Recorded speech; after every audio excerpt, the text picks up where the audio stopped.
to start with an introductory words, or do you? I will. Yeah. Hello, everybody. Good afternoon. It's really a pleasure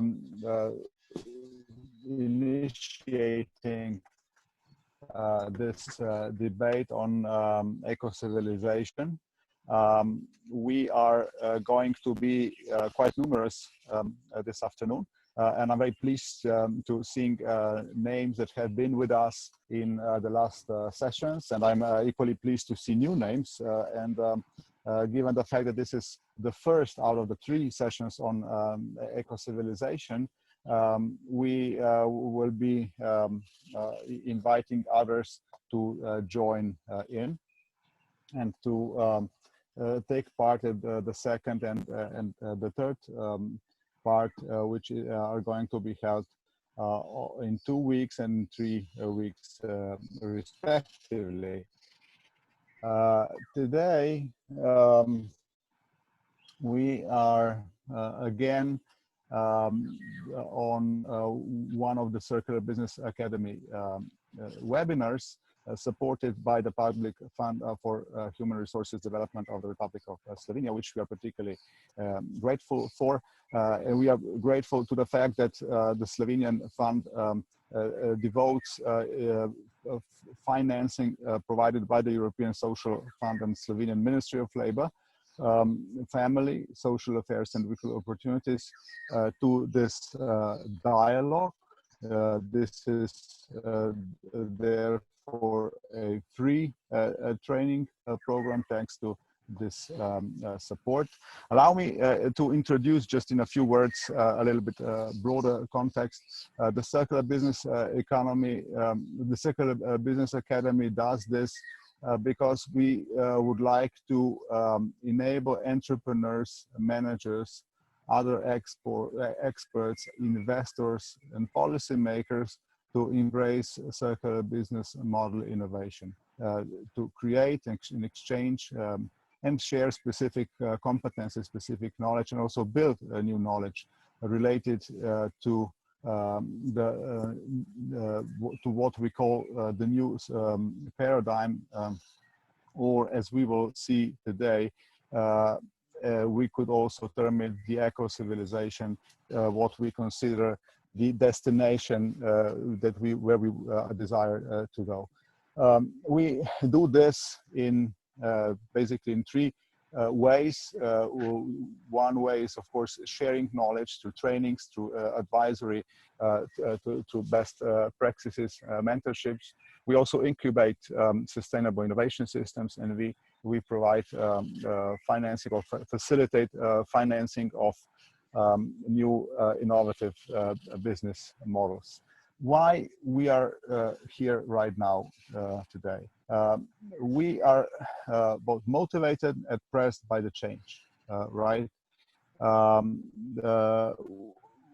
After the pandemic, or with the pandemic, to be a little bit more cautious in predictions, this is even more exacerbated, this feeling of change, of the urge to change to a more sustainable level of our societies. But where are we actually going? What is our desired destination? What do we have to do to get there? How can we improve our chances? So we would like to run an exercise on imagining this final destination, our goal, because when we know well what our goal is, when we share the same vision of our goal, it helps getting closer, it helps getting there, and it helps getting there together. Secondly, this is a journey across a landscape of a paradigm change. So it's quite a variety of things that we can encounter on this journey. It depends on many factors, whether we will get there or not, how we will get there. There's more than one path to get there. There are also many pitfalls on the way, and it would be wise to understand in order the societies would not be prevented, would not be hindered on this journey, so that the planet could get there as one. What we would like to do ideally is to enable us all to be to develop scenarios and to follow the preferred scenarios on this journey. Of course, this is a continuous activity.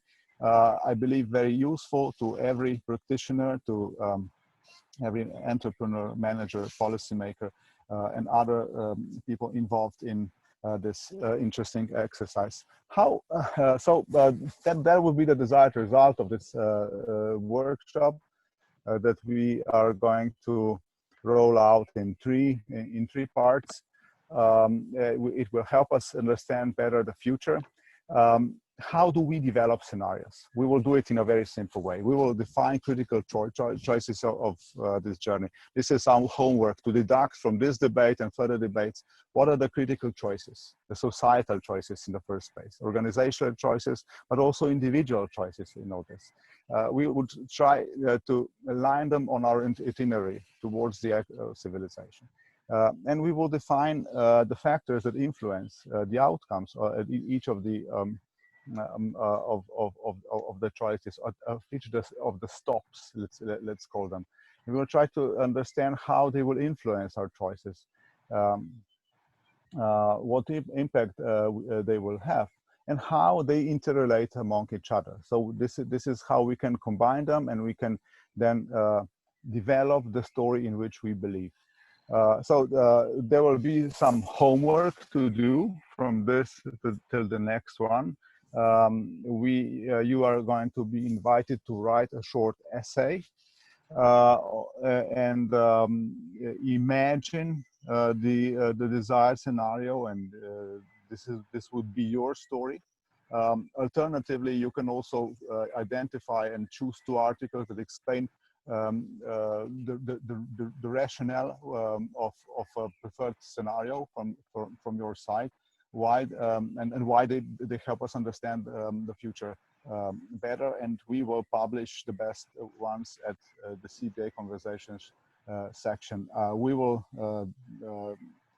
distribute further inputs for how to tackle this interesting homework that you can write in English or also in other languages, providing that we will understand these languages and be able to get in touch with you and edit the content before publishing.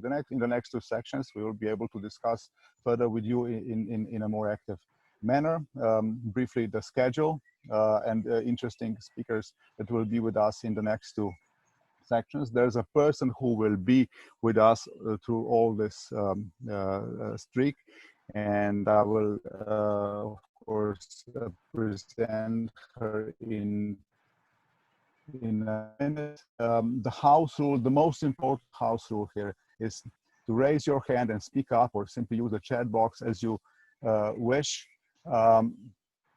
There will be enough time for that. And of course, at the same time, whenever you don't speak, please mute your microphone, because that will facilitate the debate.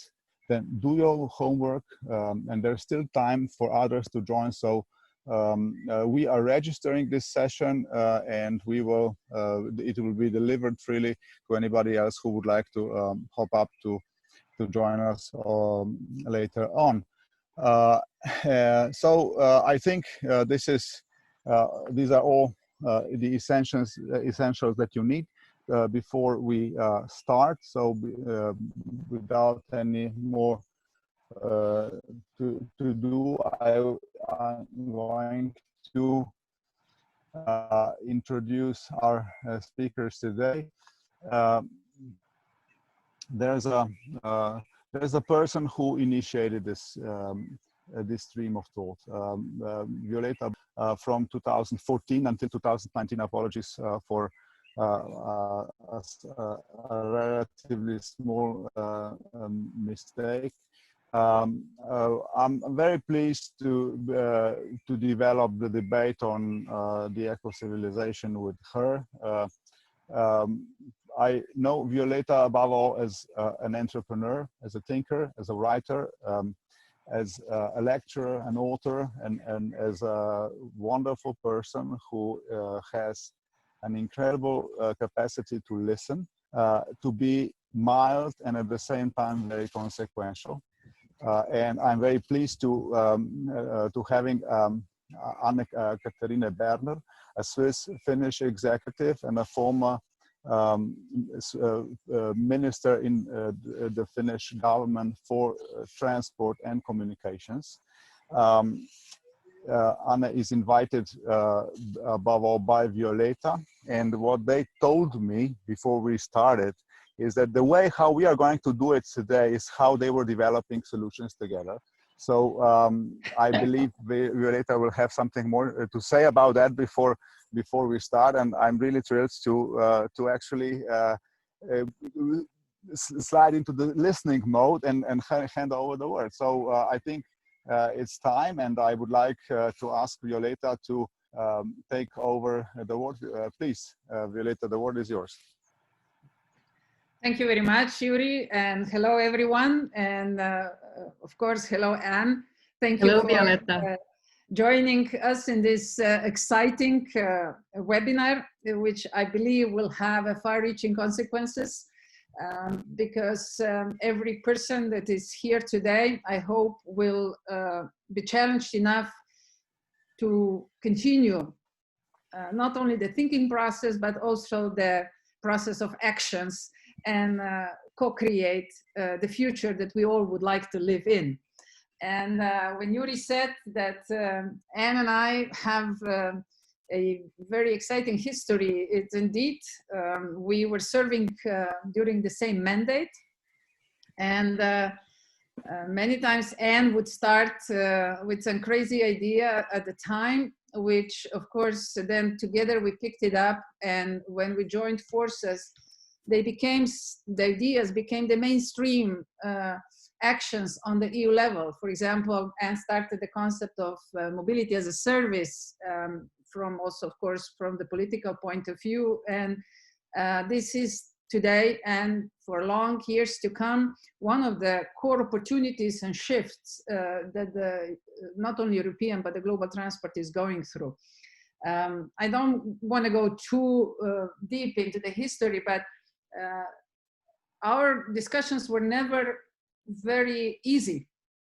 And I hope that today's discussion will not be easy, because we were challenging each other, we pushed each other, but at the same time appreciated the commitments and understanding of a long-term vision and steps that need to be taken, the small steps, in order to walk the path towards that vision.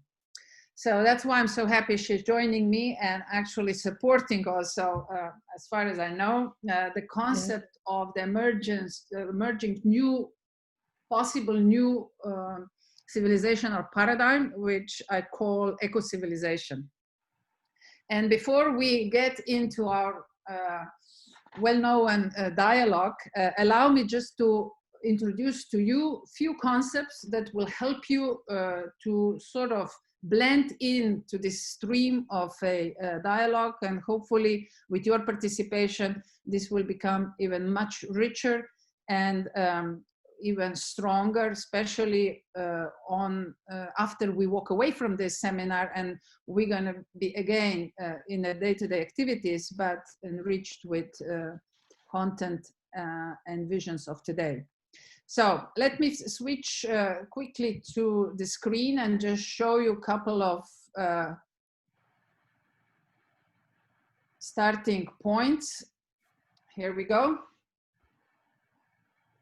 So what is really the purpose? Yuri explained really well, but let me go into what prompted me way back already in the 1912, 13, 13, to even start thinking this direction. And just lately, this kind of materialized into a concrete concepts and models. But the questions that have been popping up throughout the last 10 years are really related to the way how we relate to each other, the way how the organizations relate to each other, the way how individual relates to the organization, and of course, how the society, what's the role of the society in all this. So the challenges, for example, is it really this egocentric top-down society? The only thing we can imagine when whoever I talk to feels that that's not where they want to be. That's not, doesn't feel comfortable. It doesn't feel like free, that you could really engage and fully co-create the future. So that's why this concept from ego to eco-civilization, eco-society is something that is worth considering, seriously considering. The same then applies to the concept, is hierarchy the only one, or do we work better in network concepts? And I'm asking you to clarify that in your heart. What kind of society would you rather be in, ego and hierarchical, or eco and network-based society? Do you just want to keep driving the ownership issues to the last possible boundary? Or do you think we could start discussing also responsibility, and not as a heavy topic, but as something that is just part of our way of thinking, which of course then we cannot skip the topic of profits. There's nothing wrong with profits. Let me be very clear. Profits are calculated, and they are a result of our work. But the challenge is this crematism, and offshore businesses, and just putting the piles of money together just for the sake of watching it, like Uncle Scrooge is doing in a cartoon. Or do we have here an opportunity to really spread the value, share the value, and then through that allow the society that it can reinvent itself faster, and really constantly support in a positive sense the changes that we need in order to respond to the natural cycles, respond to our emerging needs, which are genuine needs, and of course to keep a society in a vital stage. And we could go on and on and on. I don't want to spend too much time on this, because you can read more about it in a file which we will share with you. But it's an invitation to really be better prepared to understand what I'm proposing to you, which is the model of eco-civilization, which could potentially be this guiding vision under which we can join our forces and start engaging and looking for better solutions where we will feel more free, more engaged, more responsible, and just, you know, live the life that we believe we want to live, not just dream about it by ourselves. And like Lennon says, when I dream by myself, I dream. When I dream with others, I create. So this is the dream I'm inviting you in. This is the dream that I have, to dream with as many as you together, and then out of that really allow the emergence of concrete actions, concrete projects that can manifest our dreams. So what's the real point of eco-civilization? Is it really so much different than the one we have now? No. The elements, in most of the cases, you will find very similar to those that they already exist today. In an organizational sense, in a sense of values, in a sense of focus. But what I'm inviting you into is just to pause for a second and think, what are the organizational structures, for example, that we gather around? Is it really the financing, economy, infrastructure, education that is our goal, that we need to pay attention to?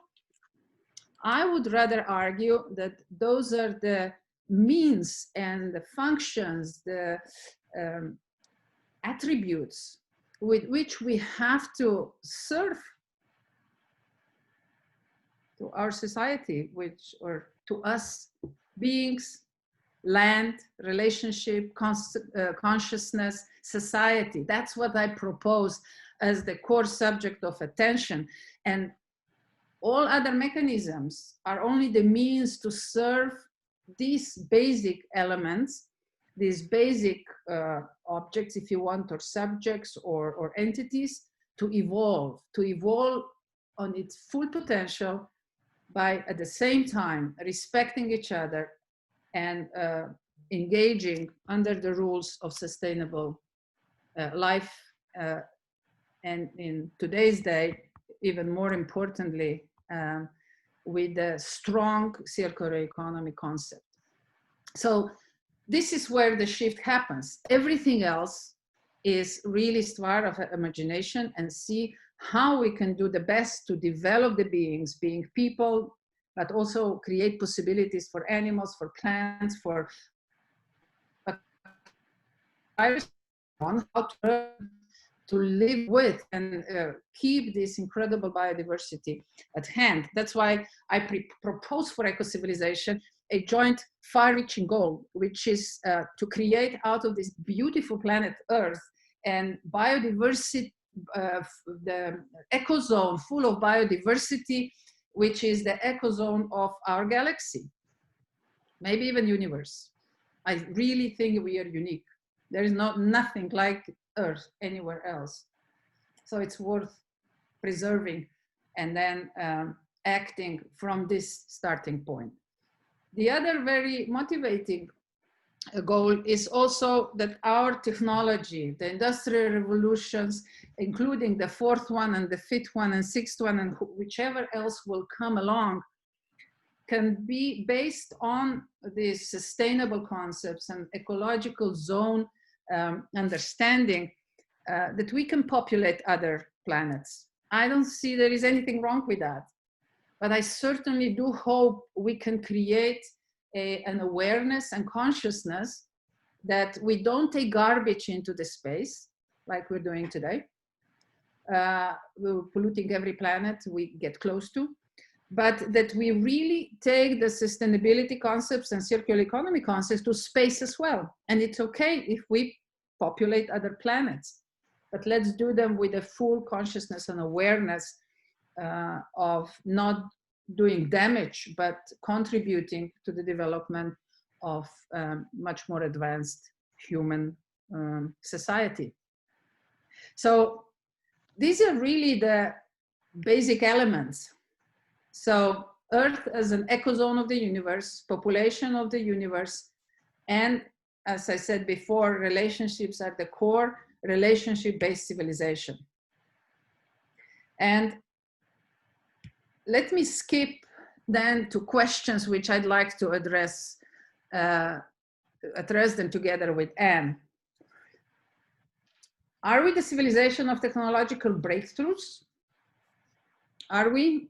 And if we are we ready to take responsibility, or we just do it for the sake of doing it just because we can do it? I have a feeling that we count on technology to save us from any life-challenging situation. Is it technology really the one that will do that? I'm challenged by that. I think it's in our life more than just technology. And I like the latest, one of the latest messages that I got, where they say B2C, B2B, G2B, B2G is over. We are moving towards human to human business concepts. It's worth thinking about it, because I will repeat over and over again that technology is a mean, not a goal. Technology is a tool, not the final destination. So let's look around and see what's happening, how we, around us, how do we use the technology? Of course, it's a good question then to ask, are we upgrading technology or downgrading the humans? Is that the real goal? My dear friends, personally, I believe that this body is the most profound and incredible mechanism, but we are constantly minimizing it to a automatic machine that just needs to do whatever somebody says that needs to do, without acknowledging that it's an incredibly powerful being with capacity to understand, to create, to judge, to take rational, emotional, and spiritual decisions. But somehow we cannot get to the point that we would acknowledge that in the society. So do we race to the bottom by developing only the addictions to attention, like addictions to advertising? You know, I started to learn to switch the phone off. Not off in the sense of off, but put it on mute, and just time to time, I come close and check what's going on. Otherwise, these beeps constantly keep my attention to the phone, which I think is wrong. So it's nothing wrong with the phone, but it's wrong that my life started to develop around it. So, and this is something I hope that within the concept of eco-civilization, we can seriously challenge and offer better solutions. And of course, there is a big question of data ownership, which I certainly would like to discuss with Anne. So let me stop at this point and bring on board Anne, ask her first for some reflections. And then, of course, I'm looking forward to engaging with her into a real dialogue. Anne, please. Thank you, Violetta. And I have to say, it's a real honor to be with you here today. I have cherished the moments that we have met during the past years when we had our mandate, you in the European Union, I with the Finnish government, both of us with transport. I still think that we discussed many items that are bringing us to this point here today. We have discussed ownership, we have discussed technology, we have discussed data, and most of all, we discussed how all of this can bring a better mobility, which will be less consumed by emissions, which will be more friendly, but also more user-oriented, less authority-driven, less organized from the top down, more entrepreneurial. And so a lot of the things which you mentioned here today bring me back to those many discussions. I think also that the past 2 months with the COVID-19 situation everywhere has also taught us again something new. It has taught us again how quickly our public transport has been challenged, how fast we lost trust into the systemic environment that we have, but also how quickly we actually forgot about democracy, how quickly we were able to come together and make quite authoritarian decisions about our civilization and about our societies, because we were faced with a threat that was non-political. We were very easily giving up on many of those things which you mentioned as being at the core of us today. So I think there is a lot to reflect on and a lot to look back on. I'd like to take up on 2 things actually that you mentioned here in your slides. First of all, I actually think that one of the really important things that we have to look into is ownership. And I think that ownership is something that in a traditional sense, we will need back. Ownership for me, as a family business entrepreneur, for me, ownership means to give something to the next generation. For me, it's about continuity. To me, ownership also means that what I own, I take good care of. And in a certain way, we have lost that sense of ownership because today we only speak about ownership. What we actually mean is investor type of ownership, which is connected to exits and which is connected to high yields and profits and fast turnarounds. But at the core of our civilization is the crucial right to protect ownership. And I think this is something we should never lose, because right now we should really think how well we look after the things that we own and how badly we look after the things that we are just using. But having said that, I now contradict myself immediately. I think when we think about technology, we think about data. And when we think about data, I think that the thought about ownership is not relevant. And I think that when we speak about data, we should really stop talking about ownership rights. We should really speak about user rights. And we should really speak about that. How can we make sure that, may it be a government, which will need user rights in order to create a good transport system, we will need the rights to use the data of the transport. But on the other side, when we look also at COVID-19 and all the healthcare issues, we are looking into the discussion of user rights of data in order to provide the best possible care.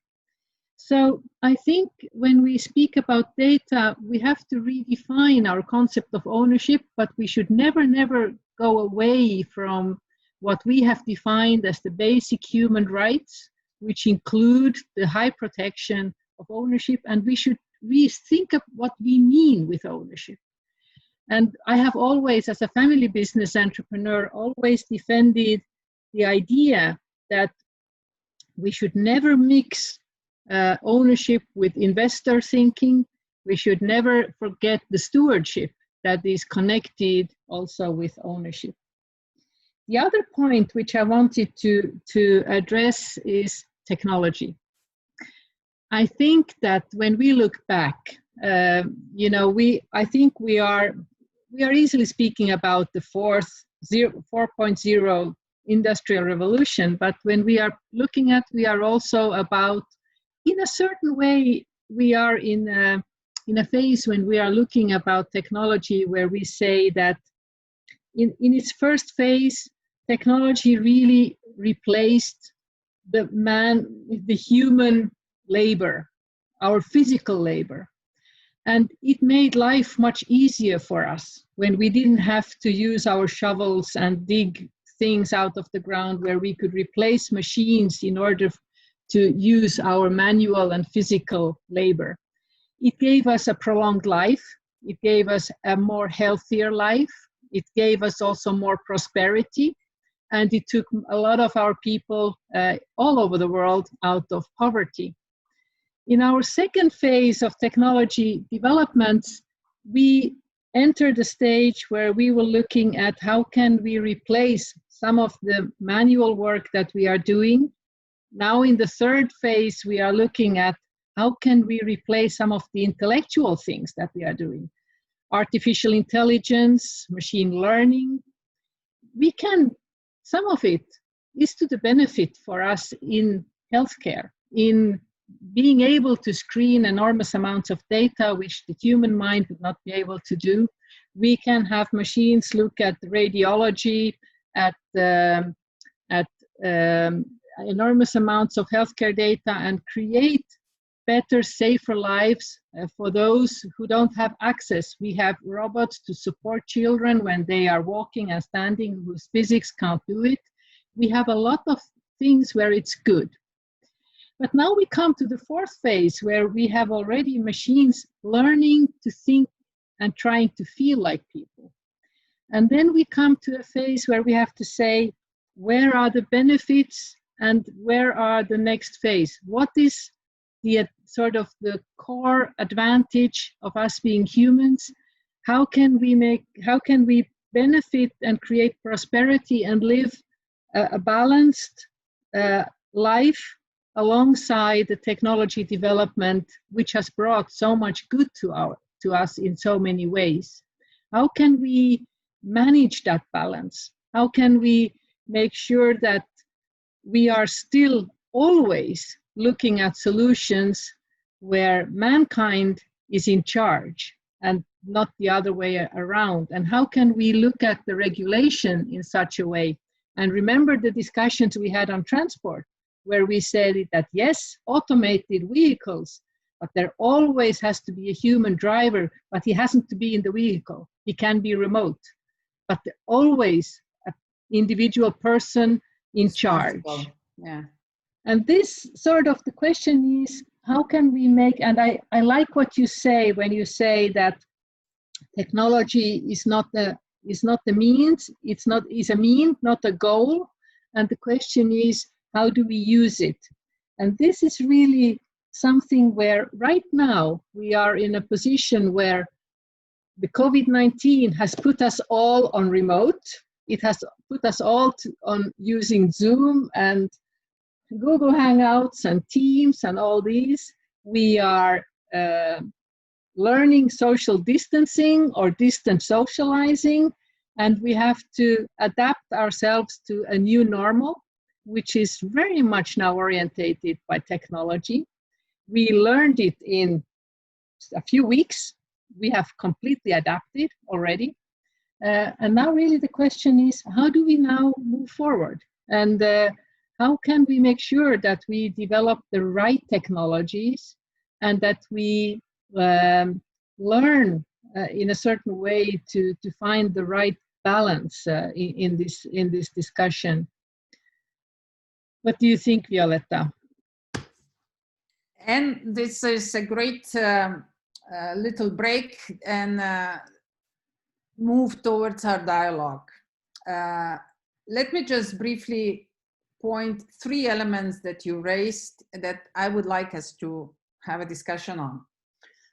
First, which you were very clear on, which is it time for users' rights instead of ownership?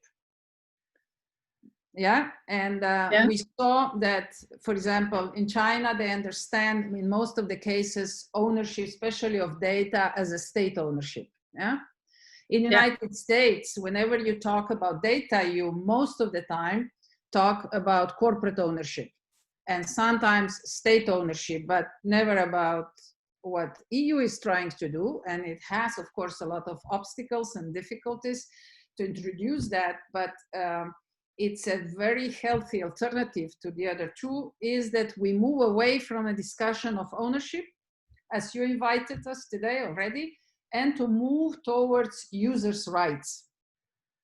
Yeah, and this is an area where we need to say a few more words, just to help our audience to continue to think in these terms, because for me, this is one of the fundamental elements of the prosperous civilization, so that we really make sure that we understand that data are very much is related to rights, not so much ownership, because through ownership, it's so easy to deceive everyone not to think about rights, but this is the basis for a free world.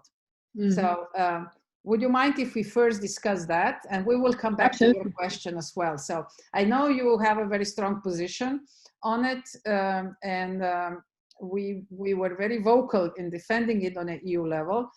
Let me just say that personally, I see this shift as one of the fundamental shifts in empowering individuals, empowering the society on a democratic way, and really understand the consequences, not just the first step when we generate data, but really what we do with it. Yeah, so what is the next step? What is the next step in the data use, and who can benefit from that? And at the same time, who is really generating it? And just to help our audience with a very clear example, in mobility, we had this discussion very often in the last two years, since we started to seriously talk about connected, cooperative, autonomous mobility. Who owns the data that are generated on the network? Is it industry, the car manufacturers? Is it service providers, which in many cases will be telecoms or any other integrators on a digital level? Or is it the user, the one who drives the car? Is it society or the community through which the car is driving, because it provides the infrastructure and or other facilities around? So we can keep sort of decomposing this ownership as much as we want. And then all of a sudden comes this idea, maybe it's not about the ownership of data, maybe it's about the user right. Who are the users? Let's turn the picture around and take a look at who are the users, and how is the behavior of the user in this kind of conditions. I mean, are the basic human rights violated, or are they supported? So for me, this is fundamental discussion. What do you think, Anne? I think it's very fundamental, and I agree with you on your analysis that an authoritarian state like China would say that it is state ownership, like in most Asian countries. The US is very much talking about the corporate ownership.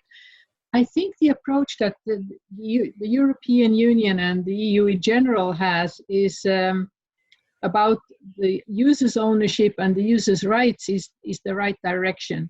I think when we look about it, and like you split it very well between the car manufacturers, the telecoms, the insurance companies, the infrastructure holders, the actual drivers of the vehicles, each of them are providing elements that bring together a set of data that is not happening without one or the other.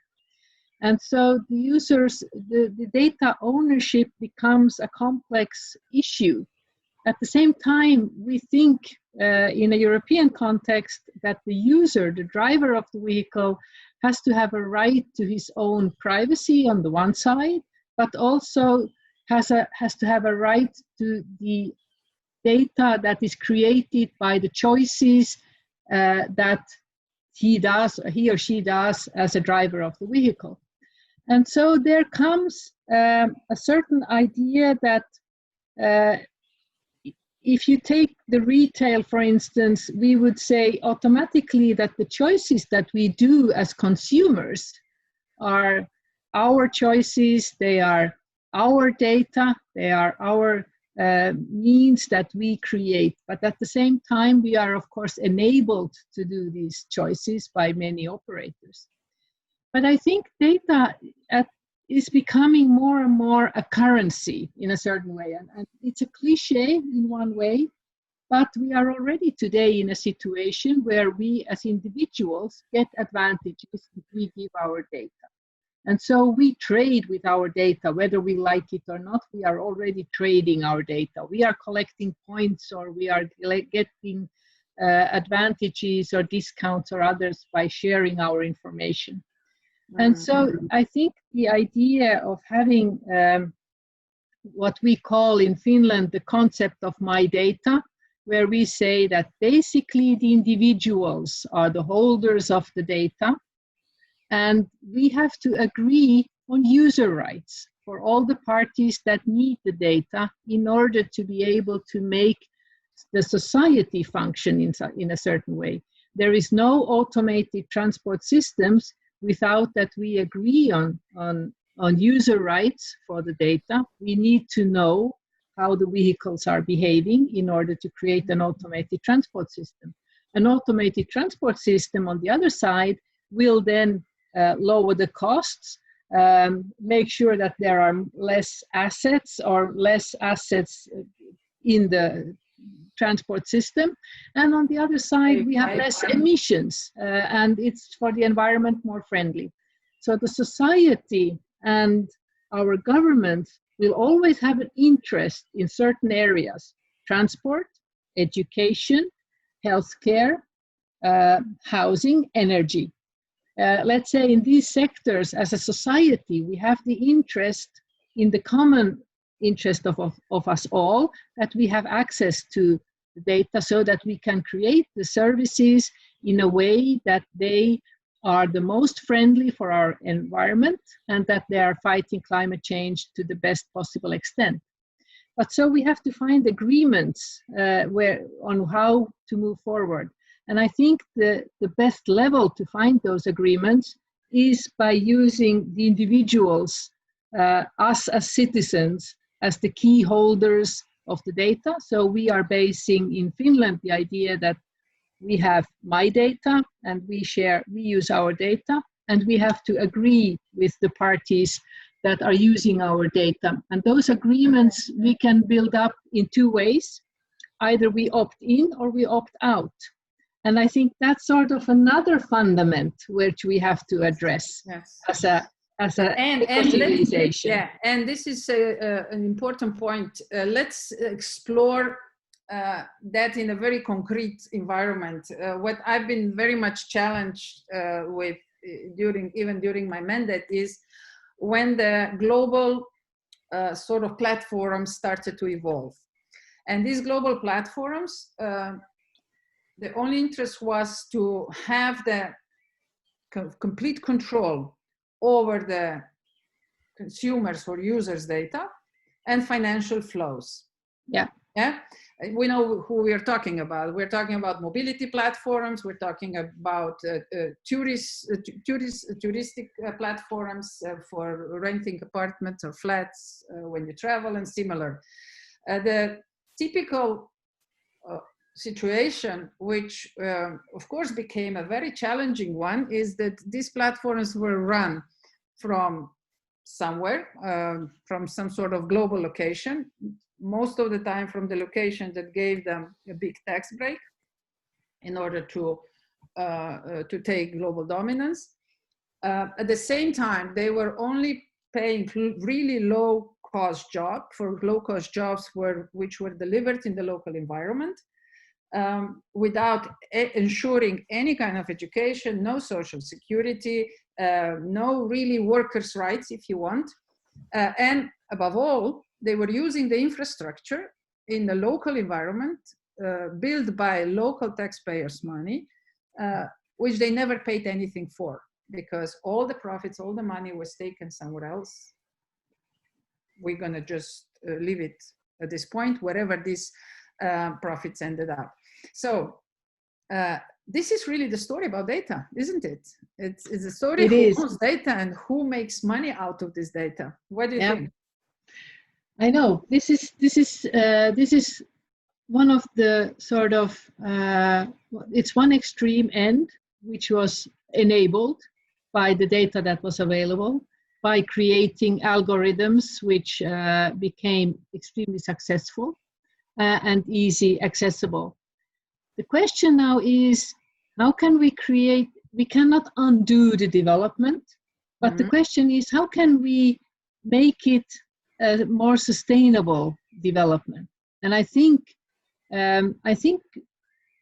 we have discussed this one also a little bit before. We have to redefine our competition laws, and we have to redefine how do we regulate the market. And I think, and this is something which I discussed very much also here in my own environment, it's not an easy discussion, but you can, I think, regulate the market over the traditional competition laws, which the data economy is not very well included in, or you can start regulating the market over the data. And I felt that we should a little bit let go of the traditional competition laws, open up the markets more, like, the taxi market and others, so that they're more entrepreneurial driven, more freely accessible, more open, but then regulate the data and regulate access and sharing of that data. And define Can we say, Anne, because I would like to save some time for the other two topics, which are equally challenging, and at least open up the debate on. Can we say that in the future we should focus more on people and users, and from that point on, then develop the relationships, if you want, or ownerships or rights that are related to any kind of services or products that the individual or the group of people gets into relationship with. In the other words, in Ecocivilisation, we say one of the 5 focuses has to be human being, a being, including with other beings. So from that point of view, the user's rights make a lot of sense. Absolutely. And I think when you define it, I think we should define economy more from the perspective of users. And we should always make sure that the user is handling their own data, that the user has the choice that he can make between different services, and that the user with his data can sort of provide the fuel that goes then into creating different kinds of services. And those services should then be enabled. And then we have to find means, simple means, easy means for people to actually create agreements on how to use their data. And GDPR was one of EU solutions. Yes. And here I would use this moment, first of all, to invite people, because I don't see any questions in the chat room. Usually we chat a lot. So I'm inviting people to drop the comments. What do you think about the topics we're discussing? If you have questions, Yuri will be more than happy to make sure that the questions are answered, right, Yuri? Absolutely. Yeah, so while we're waiting for your responses, I'd like to move at this point when Anna... Sorry, Violeta, before you move on, may I ask a question whenever you're ready? Yeah. Yes. Now, I mean, you are, thank you, Anna, for developing this concept of data and the focus on the use and not the ownership in the first place. Right. However, I have a feeling, and we have touched this several times from Violeta's introduction onwards, that we are calling for an innovative state intervention, but we have a very weak state today, or either weak or authoritarian. How can the state innovate, and what are the good examples of that? You mentioned the Finnish example. Do you feel the same, or is this just my my feeling that the state is a little bit old-fashioned and also weak and a little bit afraid of moving moving on? Well, in your question, you have so many important words. I think the whole state system administration is in a very rigid state, but it has wonderful people in it. So if you open up the structures, people will dare to innovate. And as I already mentioned before, during our mandate, we introduced many innovations in transport, starting with mobility as a service concept, which started from scratch right in the 2014, and if I'm not mistaken, and then it became a mainstream. Nobody's even questioned it anymore. I remember when we set up, when we had the first meeting about urban aviation space. What? You know, it was a question, what? Today we have European regulatory framework, we have implementing rules, we have operation rules, we have the first test beds going on all over Europe. Introducing urban aviation solutions with drones and man-piloted aircrafts, remotely piloted aircrafts, with air taxis, with air urban sort of delivery solutions. It's amazing. I mean, every day I see tweets and new posts about the emergence of this exciting new area in transport. So, and we introduced many innovations in the architecture of aviation. Single European maritime area was an innovation, again related to digitalization, because through digitalization a lot of new things emerge. And we could go on and on and on. In politics, there's an enormous room for improvements and innovation. But when you talk to people, they don't dare. They say, oh, no, this is the way we do things here. So it takes a lot of boldness in order to introduce something fresh. But I do hope that this common vision of eco-civilization, we're really we're counting on engagement and proactive stand of every single citizens to do the best she or he can, and that's where things start moving.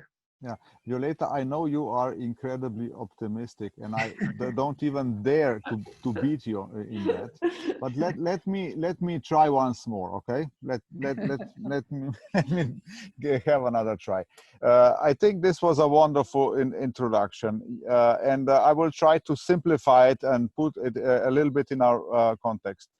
What Anne said, in a way, is unlike in the 18th century, where land was the new field that of the primary enclosure and division, and where, of course, I'm referring to the conquering of the new worlds, the new continents, and so on, 17th, 18th, even before. Now, with the digitalization, we have created this immense space of digital data, where we still have to improve the ownership and user rights so that societies will be able to benefit the most. And of course, every individual in the best possible and in the fairest possible way. And this treasure can be used tremendously to get to what we want to say today, the eco-civilization, right? So let's put this debate into this perspective. How can we deal with data so that we don't deteriorate some of the societal issues, like you mentioned the taxation. I think you both kind of touched upon the fact that benefits are unequally distributed, that actually there's no stewardship in ownership, or John Maynard Keynes would say profits should reward entrepreneurs and not rent seekers. Can we try to design a little bit this framework and help the regulators deal with this immense space of data that can really help us improve the society? Well, I mean, if I jump in, and Yuri will say again that I'm over-optimistic, but once you have a shared vision, every step you make, you start making towards that shared vision. And if things are not in place today, that doesn't mean that they're impossible to do. I will let Anne to go maybe even deeper, but I'd like to share one important thought with you that really sort of became part of my way of thinking. One Italian philosopher said that after the coronavirus, it's very likely that we will end up with a much more controlled state, with a much more surveillance capacities, and less freedom. And this is a very likely scenario. But he also said that there are many other options. And being over 80, he said that he learned that very likely scenarios almost never happen. So we have to be very careful to look for alternative other scenarios and listen to weak signals and walk the path to really grab the opportunity for those for the emergence of new, and really pick it up and then develop it in the mainstream. What I'm saying is that what you pointed out is all true. These are all serious challenges, but within the existing structures and with the existing understanding of our future, I would dare to say we won't find the proper solutions. So that's why I'm inviting everyone to co-create this new vision within which these new structures, new regulations, new standards will emerge. Today, we are aware that in Europe, we decided not to go with ownership, but to give the users the power to decide. People argue that user is not educated enough to make the right decisions. I would rather say, good, than those that have the knowledge, have a responsibility to educate the user, to give the power to people, to give the power to democracy, and to move away from a very likely scenarios of increased control and surveillance. So that is our choice. We finally have to give people the credit and the strength to decide. I am really fed up with the fact that we don't trust people. There are many, of course, cases that prove you that you shouldn't. But if you don't start trusting people and start showing that that is to the benefit of everyone, then the totalitarian system is really the only option. So I think we have to be as dramatic as that. Very well, very well. And? Well, I hope I didn't say that I think that the state should be innovative. That's not what I'm thinking. I think still that the innovation should mainly be something which is on the private sector's responsibility and the responsibility of the people in a certain way. Then we have, of course, the third sector, which really needs to bring innovation into the public sector structures. There is, of course, a reason why in democracy the structures are slow to change. There is also a reason why in a democracy we always have opposition. And I think it's important that we have opposition and that we embrace it in a certain way.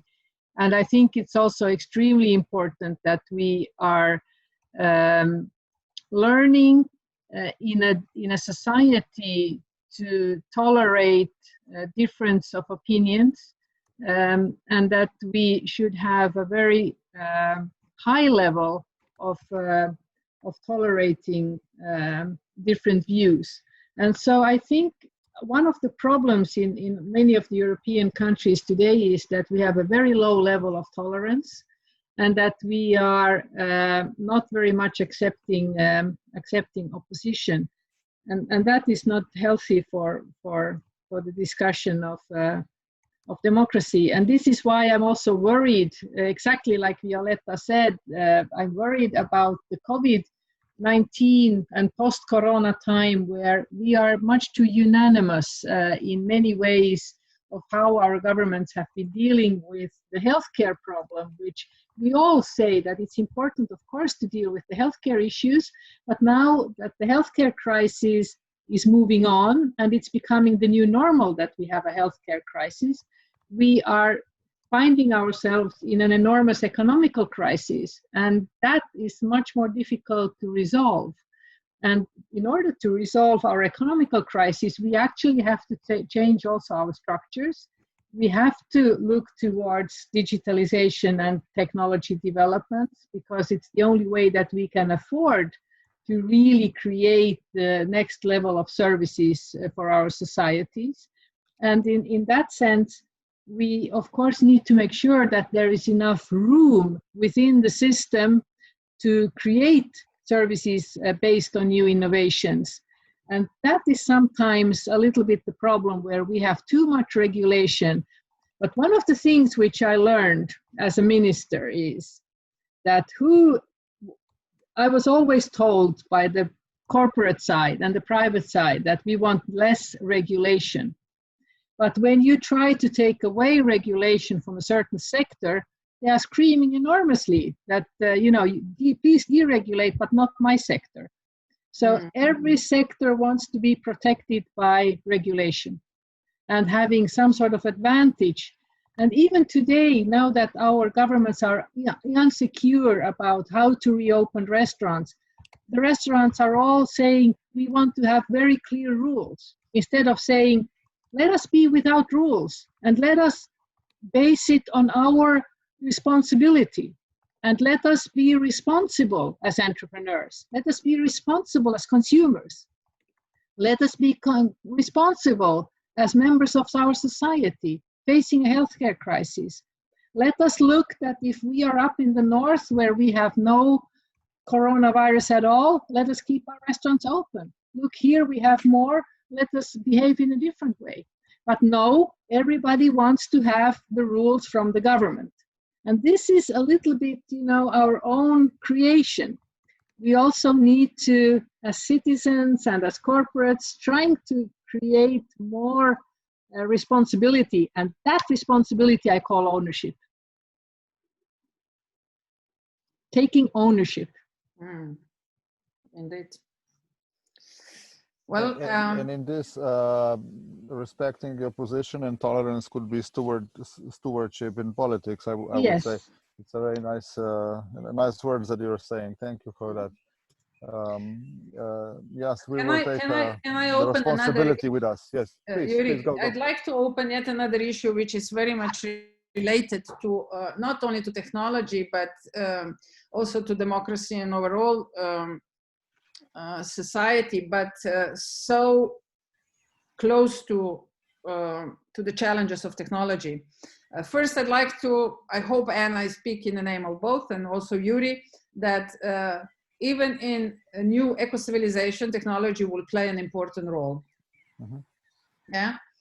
Yeah. While saying that, for me, one of big concerns is who controls those that create applications, who controls those that create computer solutions or digital solutions, if I may say. Solutions becoming so complex, and while still in mandate, I know that I remember one of the very important challenges that was on the table was how to ensure that applications and IT-based solutions are not prejudiced. Who are the people who develop the applications? Who control the logic or business models that are embedded in artificial intelligence? Because we already noticed that even today, and we have watchdogs all the time present, that some of the applications, especially the global ones, portal-based, they make already some strange choices, with strange preferences, downplaying certain characteristics that are typical for certain user groups. So, and we're not even talking yet about full-scale artificial intelligence. So what do we need to change in order to make sure that technology stays a tool and that is a democratic tool? My concern is about more and more close user groups where regulators have no right to play. Is that the right decision? Because within these closed user groups, the very proprietary rules are being exercised. And yes, you can say it's a free people's choice to join these closed user groups. But what's above everything, democracy or technology? What do you think? I don't think that they are, I don't think that it is either or. Mm. I think we cannot have a future development where we exclude technology, because technology is something that is, it is a part of our development. It's part of our evolution in a certain way. And the advantage of the technology is actually that the human evolution is much slower. And so as humans, we have a natural built-in system where we resist change, and we resist change where we are worried that we lose more than we could possibly gain. Mm. And so in our system, we always resist change. And that is something you never forget when you are 4 years in parliament. Everybody is against change. And so there is a systematic resistance against change. Technology forces us in a certain way to change, and technology will change regardless of the human development in a certain way. And technology, it is, I don't think the right solution is to restrict technology developments, but we have to make sure that the balance, how technology is used, is a right one.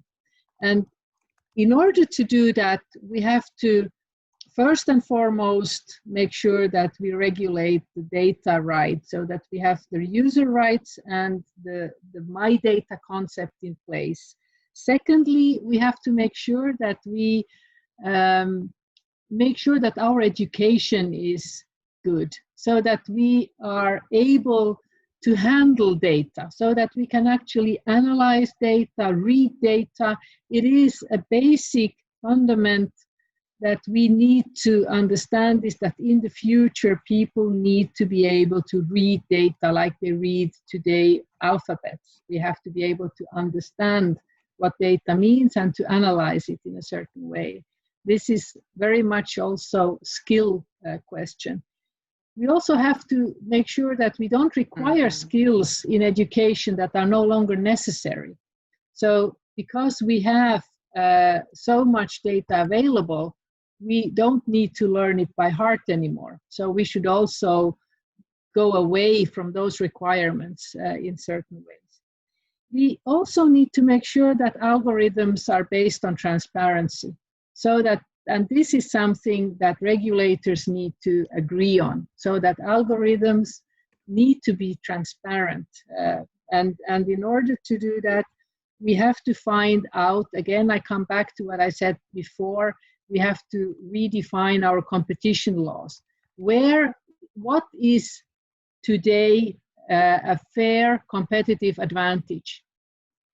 Some of the competitive advantage when I was 25 and started in business was, you know, the amount of goods that you had in your stock or your warehouse. That was confidential information, because that was your competitive advantage. It was your assets, it was your value. Today, we give direct access to our stock positions to all consumers. It's no longer our competitive advantage. Today, it's somewhere else. And we need to make sure in the future that we place the right competitive advantage level in the right place, so that algorithms can be transparent. If we say that the algorithm level is your competitive advantage level, we might have some challenges.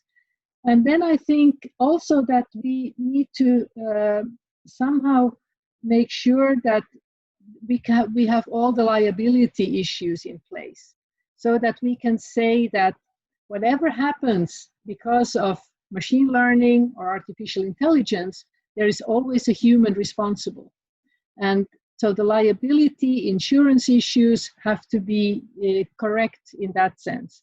We cannot place the responsibility to a machine. We have to make sure that there is a responsibility mechanism behind, which is always based and traceably back to humans. But I think also that the innovation environment should be open. When we firstly had the developments of the internet, it was unregulated, it was open, it was accessible to everyone, which actually made it what it is today. We couldn't today imagine our lives without the internet. It enables us to communicate remotely like we do today. It gave access to information to so many people. It raised our education level in many ways. It has its dark sides and it has its bad sides, but the good sides are overwhelming.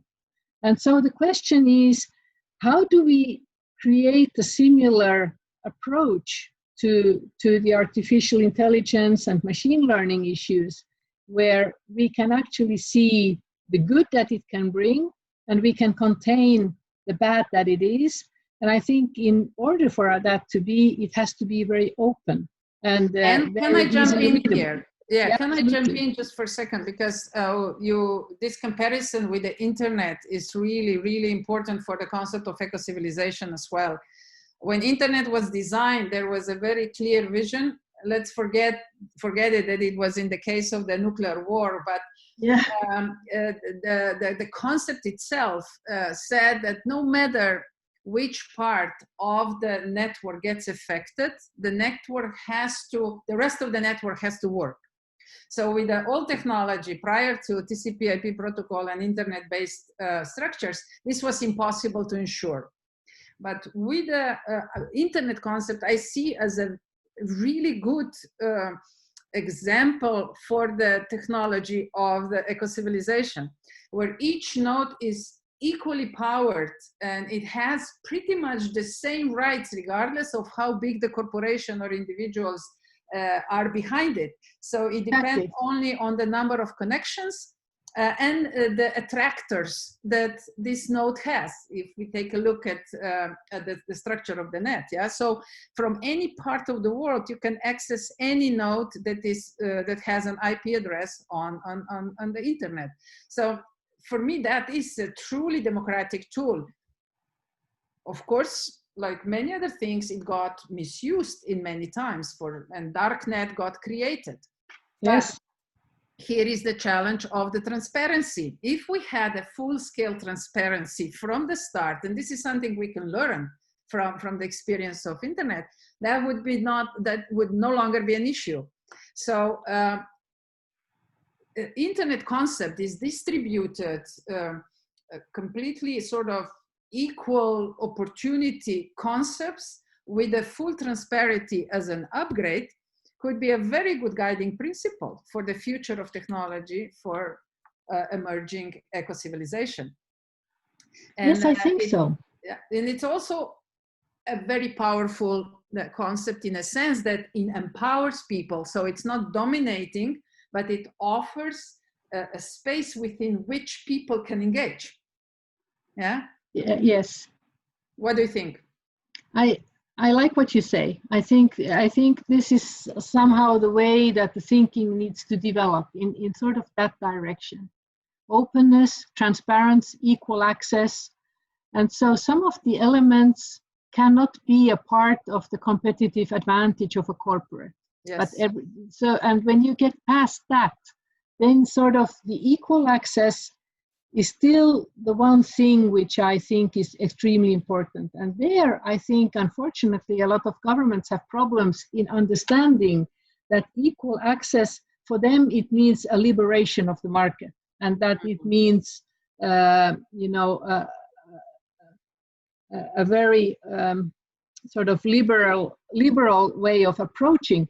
But I think it's the most secure and safe way. Mm. But let me now bring another topic to your attention. I know that you're very passionate about blockchains as well. You've been following it from the first day. You will even run some sort of think tank on that back in Finland. So blockchains, when they came about, they were generated by so-called internet underground in a sense of positive sense. They wanted to bring more democracy back to internet. You know, it took off and it's becoming one of the biggest buzzwords and attracted a lot of attention, and many corporations are now using it already for the closed networks and for the base for their business, closed business models. What are your thoughts on that? I love the concept. I have a concern that it's going to be jeopardized by corporate environments again, and it's going to become, instead of the most liberating and democratic tool ever, ensuring the transparency and everything, again, as a platform to create more monopolies. What are your thoughts? Well, I would like to work for that it would not create more monopolies, but that it would create a liberating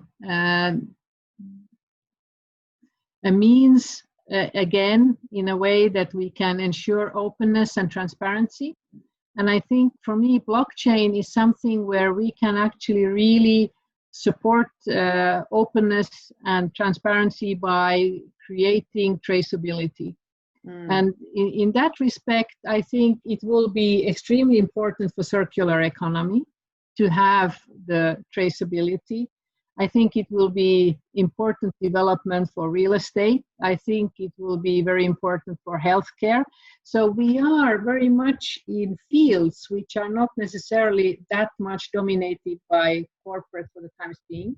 And I think also blockchain will be important when you look at anti-crime developments, may they be in the financial or cyber fields, where you need to make sure that your traceability and your chain of information is intact and non-broken. And so again, when we look at artificial intelligence, when we look at machine learning and the technology developments, blockchain hopefully could be a technology to create a tool for that balance that we need, and to make sure that we have more of that openness and transparency within that field. There is always a dark side, very good side, and so that for sure I'm anticipating. But I think it will be extremely useful. And I think, you know, with the help of blockchain technologies, we can, in the future, we will probably see the replacement of emails and other ways of communicating, and we go to the next level again. Is that good or bad? I think it will just be inevitable as a development. That's a good one. I would pick it up with a comment that was here shared with us in a chat. Natalia is asking if we could create a group of people which would work based on the principle of so-called red monkey, to have a safe place to develop eco-civilization, and then later on look for supporters to grow it bigger and bigger throughout the society. And you constantly are coming back with a very good examples that could be put together as a patchwork, and then but they need to be addressed if we want to step forward. And the red monkey concept says that innovation is always happening at the edge, and then but in order to become the mainstream, it needs to look first for different levels of supporters, because if you jump immediately in the middle of the established day-to-day life, it gets killed immediately, like, you know, like a nonsense. But if when you create all these new incentives at the edge, and you start looking first for those that believe in you, and then you start creating those that follow you, then at one point, as Red Monkey case calls them, settlers follow as well, because they always want to be right. Yeah, they always want to be on the right side. And when there is enough followers, they feel more comfortable to join in. So what do you think, Anne? Do you think that this kind of approach that we have right now, when we, you know, create different dots in different portfolios and in different geographical locations, could at one point be congested enough that the spillover can happen and the new civilization will emerge as a mainstream? I think it's a very good time for it, and I think right now a lot of the values are changing. We are also more open and observant towards a set of new values. I think we have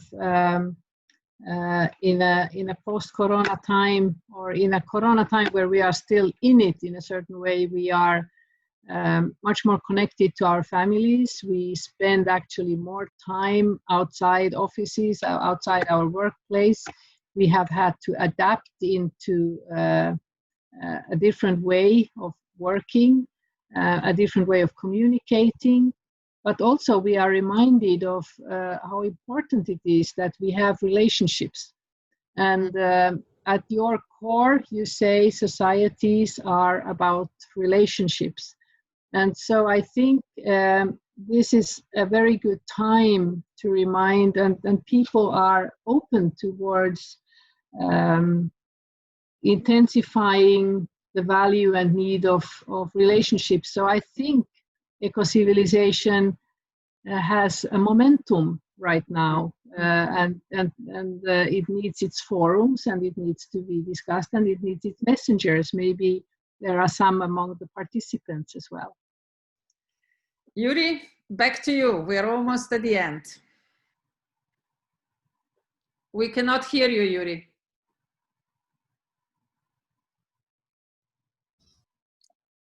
Unmute yourself, Yuri. Unmute yourself. Can Yes. you hear me now? Yes. Sorry, yeah. Sorry about that. I would just like to refer to two other comments from Rudi Painter on the chat. In his second one, he goes to the state regulators who cannot follow the changes in technology fast enough. Science should be more involved in the political decision making or decisions, and in forecasting and preparing possible answers for the good of the society. Maybe you can briefly pick up on that. I mean, the relationship between science and political decision making, and of course the second issue, I think it was largely addressed already, but if you like to elaborate, new technologies, use schemes that are on the long run bad for the local economies due to market disruption. The example of Uber is offered. After they affect taxation and make huge profits before states can react in a proper way. I mean, the abuse of technology, I think this was largely addressed by Anna in her wonderful 6 points about how to avoid that and still leave open innovation running through my data education, open access, transparency, etc. But still, I would not like to leave this unanswered. So maybe the science, state, and then regulation. If there's something else to say to both of you. Let me pick up on the first one. I'd just like to say that in today's world, science, politics, but also sport, culture, they are two isolated pillars. And we see many people on the streets these days complaining that culture is not addressed enough, sports been neglected, science has been neglected. I think it's time to bring in overarching shared values and commitments to goals, shared goals, which will bring all these societies together, because we know that in order to address societally challenges, you need horizontal cooperation. But as long as you don't have this shared apprehensive goals, that emotional goals that would elevate the spirit and breach over the isolated pillars, it's kind of natural that people rather stay in their little protected areas, even though that they suffered from time to time within those areas. So that's something that Ecocivilisation concept is encouraging very much, that we put all this sort of isolated areas, like I already named them, science, education, culture, we put them in the function of prosperity of people, society, land, and our consciousness. So that these are actually part of the relationship among us or with the environment around us. And once we have that, then science will have its place, because in a multi sort of horizontal multi-stakeholder environments, science is equally important than culture, than design, than education, than any other areas. Because once you want to achieve a shared comprehensive goal, nobody can address it on its own. And again, we face that in transport all the time. That's why at the end, I'm happy we won the negotiations that in the future financial schemes, energy, telecoms, and transport will have to cooperate in the joint projects in order to address the most challenging issues of communities and societies. So let's continue to push for that. And then there will be no barriers. Then it will be just who can solve and address the challenge in the best possible way. And there will always be room for horizontal cooperation. Thank you. Anna, maybe? Well, I can, I think we are sometimes, or very often, I think when you are in politics or when you're outside of politics, you hear that politics is not enough based on science or on scientific cooperation. It's not completely true. We see today when we look at the COVID-19 decisions that are made by politicians, they are mainly based on healthcare scientist advice. But the problem is that very often when you have a lot of different kinds of science and science approach, you only get one side to the aspect. When I look at Finland, Finland has made all its decisions on COVID-19 based on scientific advice, which resulted in an economic disaster. And now we have to face different kind of problems where everyone says, well, how did you not predict that if you close the country for 2 months, you will have a lot of unemployment, you will have bankruptcies, you will have this and those problems. How could you not foresee that? Well, because the scientists were only healthcare scientists. And so, exactly. So there is always sort of the problem with politics is that eventually you have to make the decision based on a complex set of scenarios and a complex set of values and a complex set of democratic elements which are in it.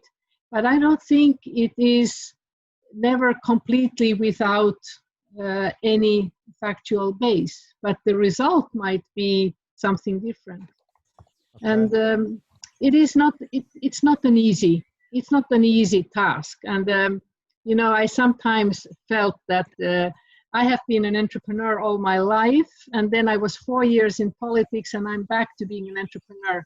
I would like to challenge everyone to make one term in politics before judging the path others have made. Now you know why we are friends. Yes. Okay. Anne said that in this time in which we are moving past the corona pandemic, hopefully indeed, we are getting a recovery fund in Europe. This is my last question, and I apologize in advance, Violeta, for bringing the debate down to earth and to such banal figures. Eco-civilization is very down to earth concept. So but I would like to, you know, thank you. I would like to, you know, conclude by just, you know, some quick thinking. How can we spend, I'm purposely using this word, how can we spend this recovery fund real well in order to get closer to the eco-civilization? Today's figure committed for the whole European Union is 750 billion euro, and for Slovenia it would mean something over 5 billion, which is the amount that the government distributed through the first set of measures in a way. So how can we do it in the best possible way, in a way that we get out of this crisis, of course, fast, wise, but that we shape a new reality that will be more like eco-civilization and not less like that. Please, in conclusion. Shall I go first then? Yes, absolutely. I think, Yuri, this has been really well discussed in one of the previous webinars with financial community. I think we have to insist that every single investment, every single project that we invest has characteristics of circular economy, EU Green Deal, and EU Green Social Agenda, and Digital Europe. So why do we set these common directions? Yet to be part of, to generate economy of volume and scope, to really build on multiplicational effects. So I invite all politicians, I invite all the banks, all financial investors, just to add these criteria in the project selection process. It's really that simple. And people will do it because it's not, today it's no longer a brainer to think in green terms, to think in efficiency terms that digitalization brings. But if you don't need to, you will take an old model and just go after money instead of going after a positive impact. So with the proper criteria, and of course, with us continue to be vocal and to raise the issues and encourage this kind of behavior, we can start walking the path towards eco-civilization. I have nothing to add to that. I totally agree. That's it then, Yuri. Very well. And I was even muted, so I really, and it was really nice listening to you both. Thank you so much. And I hope we can repeat. I hope Violeta, we can have Anna again among us. It would be my pleasure. My pleasure too. I really thank you very much, Anna, for giving this contribution to the very start of the eco-civilization debates. 2 more will follow, and we intend to come back in after the summer break, so there will be plenty of opportunities. I would like to thank our audience, and I would like them to encourage. I would like to encourage them to think through and come back to us through the next 2 weeks with a short essay, with a short conceptual idea, conceptual scenario based on today's debate, but it could also be based on the topics that are yet to come. And we will gladly respond, elaborate, and discuss these things in the next 2 sessions. In 2 weeks' time, again at 3:30 p.m., we are going to discuss how we could go closer to the eco-civilization by the introduction of SDGs and moving more into the circular economy. There will be 2 very interesting people with us again. Christian Kreinhagen, a Dutch consultant and researcher, and Karin Huber-Heim. Some of you have met her last week, of course, together with Violeta. And in the third part, we will discuss politics and geopolitics of eco-civilization. This is coming up before the summer break. You will be served with more details by email. Thank you again for your attention. Have a nice rest of this beautiful afternoon. I hope also in Finland the weather is as sunny as over here. Yeah, beautiful. Wonderful. So it holds for everybody. Enjoy the rest of the day. Thank you so much. Thank you. Thank you, Anne. Thank you, everybody. Bye. Ciao. Bye. Ciao. Bye-bye.